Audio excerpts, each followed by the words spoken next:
musicals and Kill Bill movies, and now she's fighting hard to bring help and hope to people who desperately need it. Please welcome back Lucy Liu. I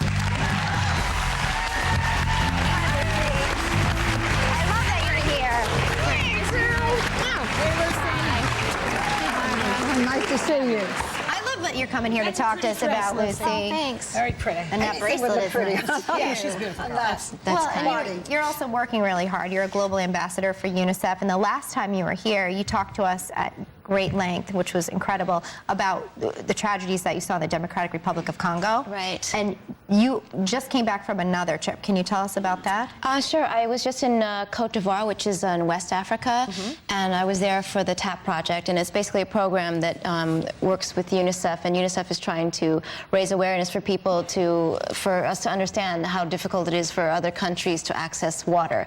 And unfortunately, We take it so for granted here. yeah, and children die because of that every day, and it's so unfortunate. But it's something that we can change. It's something that we can make a difference. And this is not something that we have to get politically involved with, and through the government with the red tape. This is something that we can you can change that.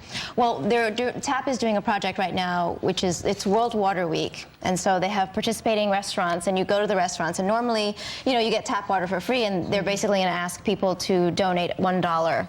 And to be honest with you, $1 will provide water for 40 children for one day, which is incredible. Yeah. So it's kind of great. You get to go out and enjoy food with people, and you get to give back in such a small and simple way. I always think they should just take $1 from everybody's tax refunds and give it to children, to UNICEF, because it's such a great organization. I'll work on that. I think it's hard. I think it's hard because the idea is so simple, but you know how much red tape there is to get anything done, and so it's good to actually have a program that will kind of highlight that. Years ago, I did an interview with Audrey Hepburn in Mexico, and she was doing what you're doing now.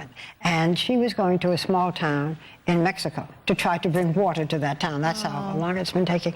But I wonder with you, because you have such a busy career, what got you involved with UNICEF? Why was it so important to you? Because you've given a lot of time. I do give a lot of time, but I think it's because I think it's really crucial. I think it's vital for us to recognize that, we're all in the same boat. And if you see somebody in that boat, basically drilling a hole or something, and somebody says, "Oh, that person's really crazy," don't bother with them.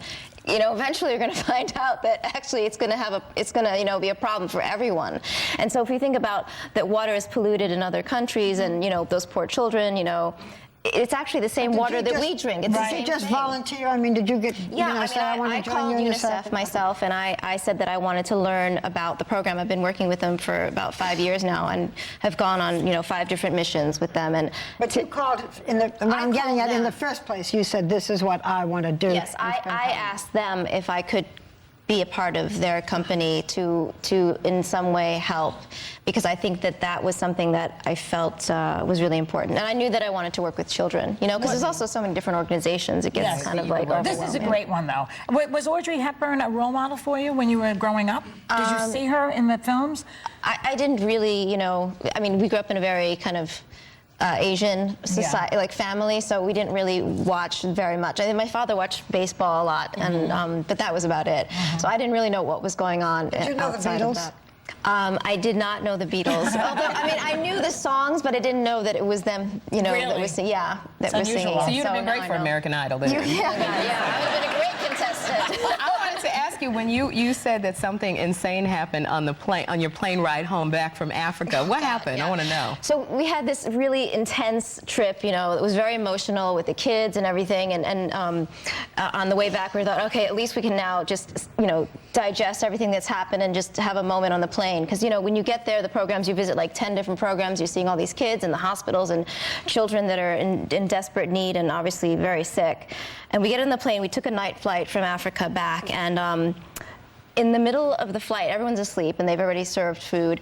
All of a sudden you hear this like da-da-da-da-da-da, and then you hear more da-da-da-da, like people running down the aisle, and somebody had run from the coach class and apparently had too much to drink and was tackled, and you didn't see anything because it was totally dark. You just see behind the curtain, and you see just arms and legs and screaming, and there were 6 stewards who had to take down this guy. Little did they know they had you there. And you could have just given him a mean I was left half and a right asleep. kick. I'm like, I would have stepped in. I know you put all the crazy people in first class. I know, just have them up there already. glad that you're yeah, here. so it was a little You bit didn't crazy. have to jump in and regulate, though. You saved your skill No, for but Kill it Bill. was really 18. It was terrifying, you know, because you don't know what's going on. You just We're really glad you came here today, and I think thrilled. that of all the mean moves that you've got a really kind heart, and I think it's incredible what you're thanks. doing for these kids. For more information about UNICEF and how you can help, please visit our website. Our thanks to Lucy Liu. We'll be right back.